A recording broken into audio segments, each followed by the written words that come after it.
Let's talk about this year's French Open main draw and take a moment to appreciate and recognize how it is absolutely and 100% American. The men's side of the French Open has not had a French player win its title in decades. Sound familiar, USTA? The Spanish men have dug deeper into the tournament more than the Spanish men dug deeper into your girlfriend while she was studying in that study abroad semester and trying new experiences. We all know that Alejandro was nailing your girlfriend during the siesta every single weekday. You have to face it, dude. Move on. The first half of the draw will feature Novak, aim for the throat Djokovic, absolutely rolling into the next round after thrashing tennis, I'm going to board a plane anyways, Sandgren. Ironic that these two will face off in the first round due to a recent worldwide pandemic that we all have been affected by.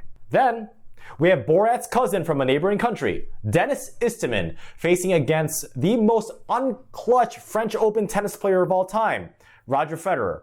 And in all honesty, I kind of smell a possible upset, even though I am a Roger Federer fan. Sorry, did I trigger some of you guys? Someone better call the French police today, because there is going to be an absolute massacre on court Philippe Chatrier. The most ideal candidate for Just for Men, Rafael Nadal, will be facing the most Eastern European-sounding Australian tennis player I've ever heard of, Alexei Popyrin. Popyrin has as much chance of winning this match as I do of making the NBA draft in 2022. The male tennis player that would seriously question my sexuality, Fernando Verdasco, I mean, dude, can you blame me? Look at him shirtless. Will be facing the second best candidate for Just for Men, Philippe Kohlschreiber, in another massacre. Come on, guys. Does someone have the French police on speed dial at this point? Spanish young gun and phenom Carlos Alcaraz will be facing against Bernabe Zapata Miralles. Holy cow, that's a mouthful. In an all-Spanish first-round clash. The French better have some sangria and paellas for the changeover on this one. Pablo Andujar, coming off the very hot win against the number one seeded Roger Federer in the Geneva Open, then beating his countryman, the Swiss Dominic Stricker, then disappointing the entire country of Spain, losing to the most un-Viking looking person of all time, Casper Ruud, in the semifinals. Andujar is facing the hardcourt specialist and the most recent Grand Slam maiden title and the best behind in ATP and WTA history, Dominic Thiem. I mean, seriously, look at that ass and backhand. Stefanos, small kid that doesn't know how to fight, Tsitsipas, will be facing French journeyman Jeremy Chardy, which I assume will be another absolute massacre.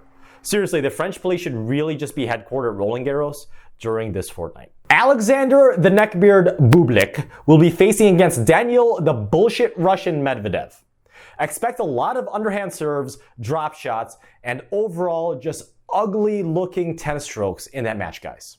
Listen, this is the first week of the French Open, the most physically grueling tennis tournament in professional tennis. This tournament has swallowed more young American men's futures than Riley Reid.